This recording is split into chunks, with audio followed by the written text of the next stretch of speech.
Kapalpakan na naman, lumabas ang ulat na bilyong-bilyong piso ang ginastos ng administrasyon ni Pangulong Kuting sa layuning idiin si dating Pangulong Rodrigo Duterte sa kaso sa International Criminal Court o ICC. Ngunit imbis na magtagumpay, nabisto pa umano ang tangkang panunuhol ni Kuting sa ilang ICC judges upang manipulahin ang desisyon. Ayon sa mga insider report, ito ang dahilan kung bakit lalong nabaliktad ang sitwasyon at nawalan ng kredibilidad ang posisyon ng gobyerno sa nasabing korte.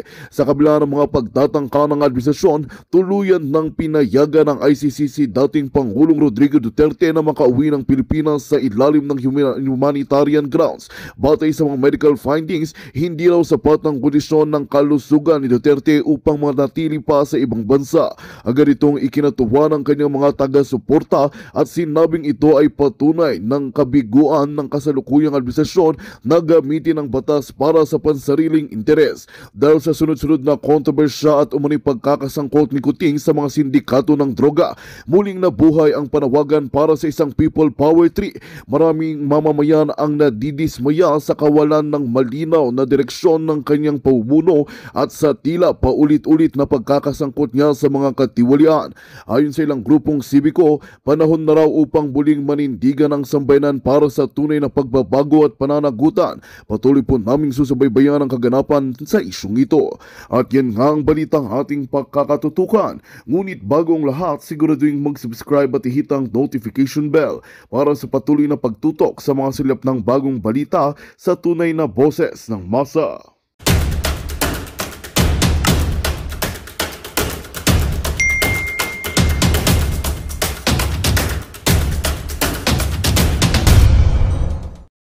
Is maging tayo talagang sobrahan natin, no? Talagang kailangan natin yung 32 million na bumoto kay Vice President Sara Duterte, ilagay ho natin yun sa mga tumatakbong senatorial candidate ng yung 10 senatorial candidate ni Pangulong Duterte. Kasi ang machine naman hindi naman kayang-kaya naman yan talunin kung marami talagang boto dun sa isang tao. Pero kung halimbawang dikit ang laban, mahirap po yan. Kaya kailangan talaga is talagang maiboto natin ng lahat. Wala na tayong wala na tayong ipapaliban, wala na tayong wala na tayong lalaktawan sa 10 Duterte or Duterte senatorial candidate Pangulong Duterte. Yan lang ang kahilingan ni Mayor Duterte, kaya sana pagbigyan na ho natin mga kababayan. Yan na yung pagkakataon natin para makabawi sa kanya. Sa huli, hinikayat din ni VP Sara ang taong bayan na ipagdasal ang bansa. Magdasal tayo para sa ating bayan. Ang gusto natin ay nakikita natin na paakyat ang ating bayan. Hindi tayo nahuhuli sa ating mga kapitbahay. Gusto natin nakikita na merong oportunidad ang mga tao natin doon. Unang-una, healthcare. Pangalawa, edukasyon. At syempre, pag natapos sila ng aral, pwede silang magtrabaho doon. Nanawagan si VP Sara sa mga Pilipino na maging mas mahigpit at masigasig sa kanilang mga pangarap para sa bayan. Kasabay ng kanyang paalala na ang pag-unlad ng bansa ay nakasalalay sa sama-samang pagkilos ng mamamayan. Binigyang din niya ang pangarap ng Pilipinas na maging pinakamahusay sa anumang larangan, hindi lamang basta pumapangalawa o nasa likuran ng iba. Para sa Diyos at sa Pilipinas kung hindi, alam nyo kasi talagang tayo, iwan na talaga tayo. Kung sino man yung nakapanood dyan ng video ko na nandoon ng Banateros Brothers sa Hong Kong, kasabay ho namin doon na pumunta si Pangulong Duterte. May kita nyo doon sa video ko na talagang wala na ho tayo ni traffic pa nga lang sa traffic lang wala na tayo. Sa daloy lang ng trapiko, sa daloy ng mga sasakyan sa ibang bansa, wala na ho tayo. Sa ganda ng mga kalsada, napaka smooth ng mga kalsada doon, wala na ho tayo. Yung squatter area doon, nasa loob ng building. Yung mga residente doon na na tinatawag, kung tawagin dito sa atin na squatter area, naka-building, naka-aircon. Pero tayo dito nga. Kaya totoo yung sinabi ni Vice President Sara Duterte, panalangin natin na sana wag pababa kundi pataas ang ating bayan. Samantalang syempre bago tayo dito muna tayo sa isang video ito. Alam nyo, talagang isa din talaga dapat sa maano natin tong kay Pastor, dahil ito yung isa sa unang-una at pinakamalapit na kaibigan ni Pangulong Duterte. So pakinggan natin. Pinabot ni Pastor Apollo C. Quiboloy ang kanyang taus-pusong pagbati sa kanyang matalik na kaibigan, ang dating Pangulong Rodrigo Roa Duterte, na nagdiriwang ng kanyang 80 kaarawan. Sa kabila ng kasalukuyang sitwasyon ng dating Pangulo sa Netherlands, nananatili ang kanyang diwa ng paglilingkod at pagmamahal sa bayan. Narito ang balita ni MJ Mondehar. Happy birthday, Mayor! Isang espesyal na pagbati ang pinapabot ni Pastor Apollo C. Quiboloy para sa kanyang matalik na kaibigan, ang dating Pangulong Rodrigo Roa Duterte, na nagdiriwang ng kanyang 80 taong kaarawan. Sa kanyang recorded message, ipinahayag ni Pastor Quiboloy ang kanyang taus-pusong pagbati at matinding simpatya sa dating Pangulo, lalo na sa hindi inaasahang pangyayari na pareho silang nasa isang pagsubok sa kasalukuyan. Binalikan ni Pastor Quiboloy ang kanilang masasayang alaala tuwing kaarawan ni dating Pangulong Duterte, kung saan sila ay nagsasama-sama sa Davao, nagkukwentuhan at nagbabahagi ng kanilang paboritong pagkain. Dagdag pa niya, anuman ang kasalukuyang sitwasyon, ang lahat ay may takdang panahon, at sa kabila ng lahat ng hamon, patuloy siya nagpapasalamat sa Diyos sa buhay na ibinigay sa kanila sa panahong ito. Maraming salamat sa iyong pagiging tunay na kaibigan, Mayor. Maraming salamat sa iyong pagtanggap sa akin bilang spiritual advisor sa matagal na panahon. Ang estilo ng iyong pamumuno, hindi man nagustuhan o sinangayunan ng iba, ay naghatid ng kapayapaan, kaayusan at kasaganaan sa bawat Pilipino sa loob ng 6 na taon. Ipinaalala rin ni Pastor Quiboloy ang mga pangunahing nagawa ng dating Pangulo, tulad ng Golden Age of Infrastructure sa ilalim ng Build program, ang pagpapataas ng sahod ng mga kawani ng gobyerno, at ang matapang na laban kontra iligal na droga at terorismo. Binigyang diin niya ang hindi matatawarang dedikasyon ni Pangulong Duterte sa paglaban sa korupsyon at sa mga oligarko, pati na rin ang kanyang pagsusumikap na maibalik ang dangal at pagpapahalaga ng mga Pilipino sa kanilang sarili bilang isang malayang bansa. Kaya ikaw ay isang buhay na bayani para sa akin, o living hero, at mahal ka ng bawat Pilipino, Mayor. Hindi na maiaalis sa puso at isipan ng bawat Pilipino ang iyong tapang at malasakit. Ikaw ang tatay digong na minamahal ng lahat. Ayon pa sa butihing pastor, magkaiba man ang kanilang larangan, iisa lang ang kanilang misyon para sa bayan. At kung ganito man ang naging kahinatnan natin dahil sa ating mga prinsipyo, isang malaking karangalan ito para sa ating bayan. Sa pagtatapos ng kanyang mensahe, nagpaabot si Pastor Apollo ng panalangin para sa kalusugan, kaligtasan at pagpapala para kay dating Pangulong Duterte at sa kanyang buong pamilya. Kaya sa iyong kaarawan, Mayor, ang ating dating Pangulong Duterte, ang dalangin ko ay palawigin pa ng Diyos ang iyong buhay, bigyan ka ng malakas at malusog na pangangatawan, proteksyon at seguridad na asan ka man ngayon, at naway maging inspirasyon ng iyong karanasan na marami pa ang tumindig para sa katotohanan at katwiran. Pinasalamat Natin dahil sa ating mga kalusugan, kaligtasan at pagpapala para kay dating dating iyong buhay. Alam nyo sobra akong nangilabot doon sa sinabi ni Pastor. Sobra akong nangilabot doon na kung ganito man ang kanilang kagustuhan, kung ganito man ang tadhana dahil tayo ay tumayo sa ating prinsipyo, pinanindigan natin yung prinsipyo natin kaya tayo nakakulong ngayon. Grabe yun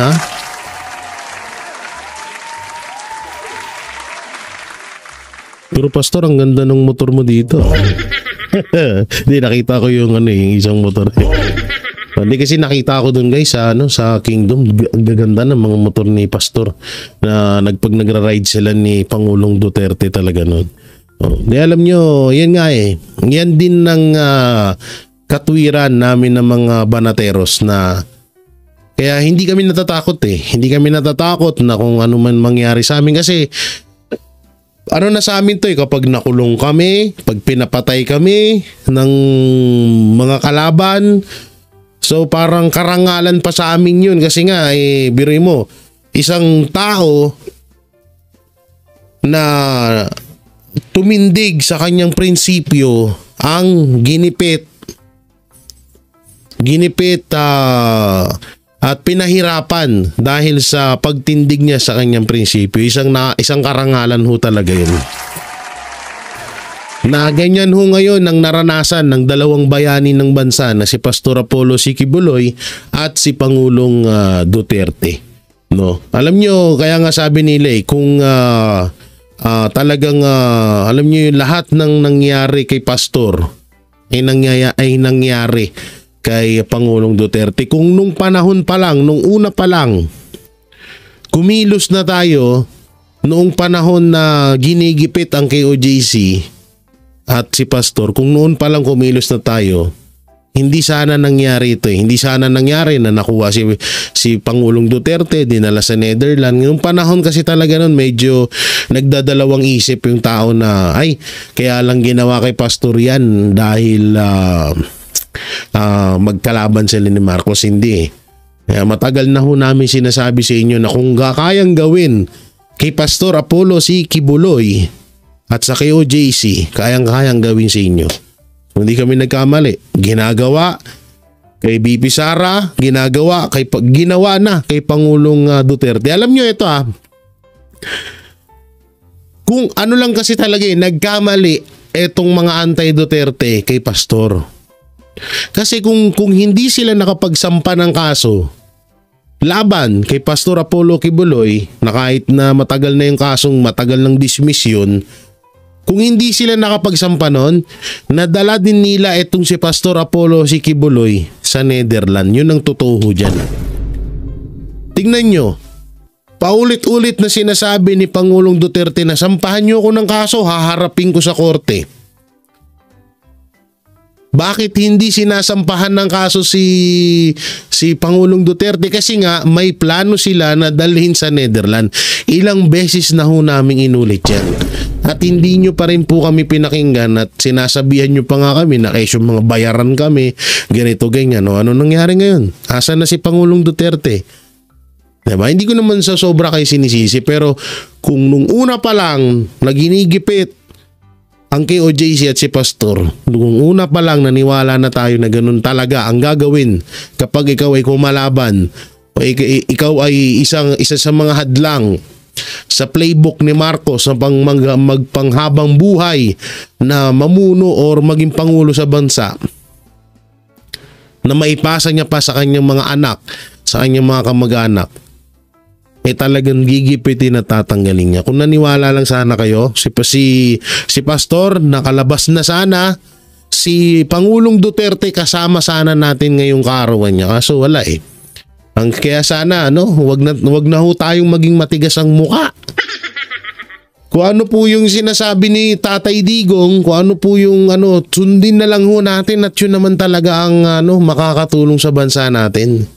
Kaya sana yung kahilingan ni Pangulong Duterte na iboto yung 10 Duterte senatorial candidate, sana sundin na ho natin yun. Yun na lang, yan na lang ang last natin na talagang tinatawag na malaking kalakasan natin. Yan lang yung lakas na natitira natin. Pag yan hindi naipasok, pag hindi natin naipanalo ang 10 Duterte, wala na. Tapos na ho laban. Pasensya na ho, pero yun po ang totoo. Pag hindi naipasok yan, yung 10 Duterte senatorial candidate, si Vice President Sara Duterte may impeach at magpapanghabang buhay na manunungkulan ng mga Marcos dito sa Pilipinas. So kayo na bahala. Kung hindi pa rin kayo makinig, hindi pa rin kayo maniwala, nasa sa inyo yan. So yun, eto naman, dito na tayo sa sinasabi ko na katibayan ng mga Duterte o isa sa mga alas ng mga Duterte. Eto po, panoorin ho natin. Higit 2 dekadang nagtrabaho bilang kusinero sa Middle East si Roderick Aguinaldo. pero nasangkot siya sa pagpatay sa isang Pakistani sa Bahrain. May 2017 nang hatulan ng korte si Roderick ng kamatayan. 1 taon mula nang unang sumulat si Pangulong Duterte kay King Hamad bin Isa Al Khalifa ng Bahrain, ibinaba sa life imprisonment ang naunang hatol na bitay kay Roderick. Muling sinulatan ng Pangulo ang hari ng Bahrain para naman sa panibagong hiling na pardon para kay Roderick. Wala pang 1 taon mula nang maibaba sa life imprisonment ang hatol na bitay, nakalaya si Roderick Aguinaldo matapos na mabigyan ng royal pardon ng hari ng Bahrain. Agad na ipinaabot ng Pangulo ang pasasalamat sa hari ng Bahrain sa pagpardon kay Aguinaldo kasama ng 15 pang OFWs. Alam nyo hari ng Bahrain yun. Matindi ho ang batas sa Bahrain. Talagang buhay mo ang kapalit. Pero nagawang solusyonan ni Pangulong Duterte. Ganon ang isang leader. Kayang ipaglaban hanggang dulo yung kanyang mga sinasakupan. At nirerespeto siya ng ibang bansa. Panahon ngayon nga. Masasabi ko na ito yung pinakamatinding himala na nangyari sa buhay namin. Ibinunyag naman ni Pangulong Duterte kung paano nailigtas sa parusang bitay ang Pinay overseas worker na si Jennifer Dalquez sa UAE. Ayon sa Pangulo, tinakot niya ang mga opisyal ng UAE na ipatitigil ang employment doon oras na bitayin ang ating kababayan. What I'm trying to say is, kung hindi ka walang mangyari talaga sa bayan na ito. Totoo lang. If you cannot say better behave. Ganito ang luha ng hustisya, ng kalayaan, at ang muling makapiling ni Jennifer Dalquez ang kanyang pamilya. Sa Twitter post ng Administrator ng Overseas Workers Welfare Administration na si Hans Leo Kakdak, ang pagkikita ni na Pangulong Rodrigo Duterte at Jennifer Dalquez sa Malacanang kahapon. Niyakap ni Dalquez ang punong ehekutibo. Batay sa tweet ni Kakdak, tearful at joyous ang pagkikita ng dalawa. Si Dalquez ang OFW na hinatulan ng death penalty ng United Arab Emirates sa kasong pagpatay sa kanyang amo. Sinaksak umano ni Dalquez ang kanyang amo matapos siyang pagtangkaang gahasain. Ayon kay Pangulong Duterte, nagbanta siya sa UAE hinggil sa kaso ni Dalquez. Sabi ko kasi, tayo ninyo yan. Sabihin ko sa inyo. Nagpeace ang magkakapatid na Dimapiles. Kaya grabe ka mahal ng OFW si Pangulong Duterte. No? Nang makumpirmang kapatid pala nila si Joanna Daniela Dimapiles ang natagpuan sa loob ng freezer sa Kuwait. What are you doing to my countrymen? And if I were to do it to your citizens here, would you be happy? No. Parang pinirito ang gilitsyon. Grabe, alam nyo, yun yung isa sa pinakagumimbal din sa Pilipinas, yung kababayan natin na 1 taon na palang patay na nilagay sa freezer. Is there something wrong with your culture? Is there something wrong with the values? Potang inapinansya yung katawan. Kawawa naman. There will be no more recruitment for especially domestic helpers. Wala na. Pinamamadali ni Pangulong Duterte ang repatriation o pagpapauwi sa mga kababayan natin na gustong umuwi sa bansa. Hinatulan ng bitay ang mag-asawang pumatay sa OFW na si Joanna Demafelis. Yan pa, ito pa yung pinakamalupit dyan.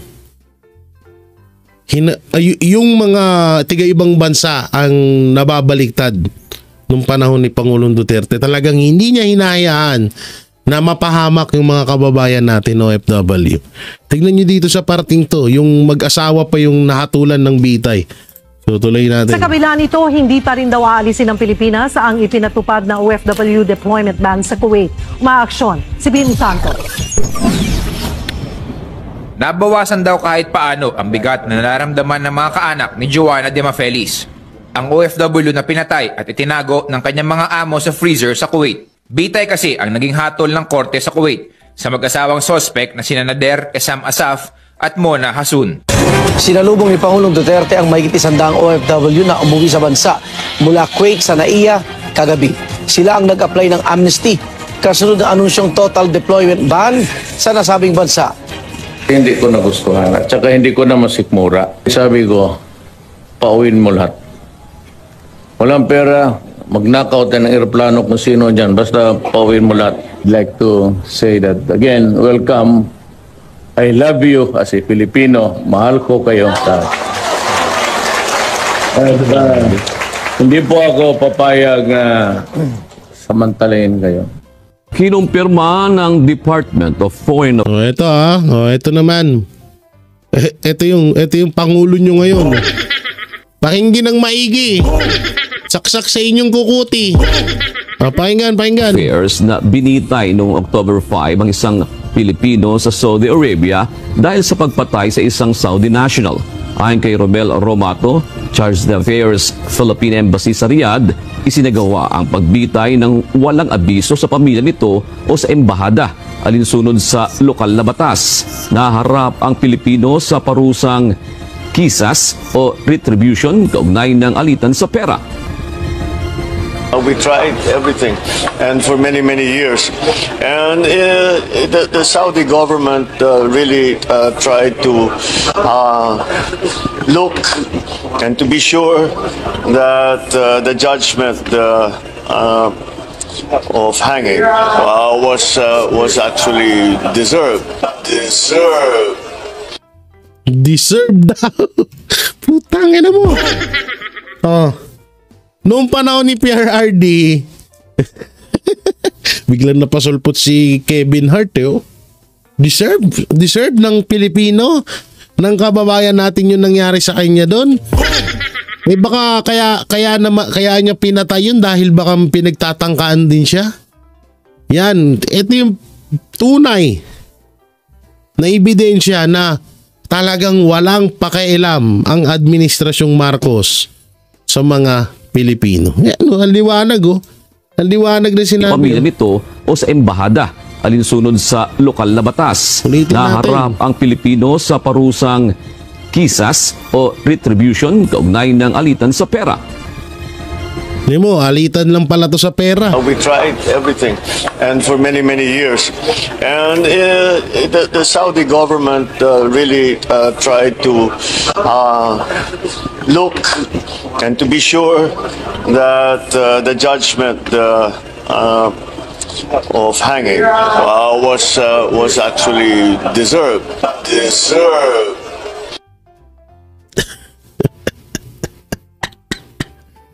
Ay, naku mo. Actually, deserve. Ang lupit mo, Marcos. Palakpakan natin.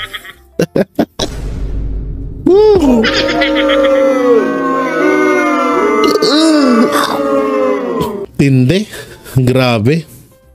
Noong panahon ni PRD, yung mga OFW, ililigtas niya. Panahon ni Marcos, deserve daw ng mga OFW. Tapos nung nakaraan, parang may pinauwi na naman sila ng mga OFW. Alam nyo kung bakit ano. So doon wala tayong problema sa na tinulungan nila yung OFW. Ang problema natin doon ay yun ay isang malaking katotohanan na isang propaganda lamang. Para hindi magalit ang lahat or may conditioning na naman. Para hindi magalit yung mga OFW na parang may papamukha lang na, uy, di namin kayo pinapabayaan. Ito nga, pinauwi namin yung iba. Parang ganun. Kasi alam na nila na magagalit ang taong bayan pag ang mga OFW kapag inilipad ng Netherlands si Pangulong Duterte. Grabe, no? Ang lupit talaga, ang lupit. Palakpakan natin, no? Palakpakan natin si Pangulong Duterte, hindi si Marcos, ha? Grabe, doon tayo yan ang isa, yung sinasabi ko sa inyo na isa sa mga ebidensya, isa sa mga alas ng mga Duterte, yung ganyang pagmamahal sa ating mga mahal na hero abroad OFW. Tsaka ako po ay nagpapasalamat din sa mga kababayan natin, hero abroad OFW sa mga panig ng mundo na talagang naglaan ho kayo ng oras. Alam ho namin na yung ginagawa nyo ay dapat ay ikakaano nyo na lang yan. Yan na lang po yung oras ng pahinga nyo. pero inilaan nyo pa rin po kay Pangulong Duterte.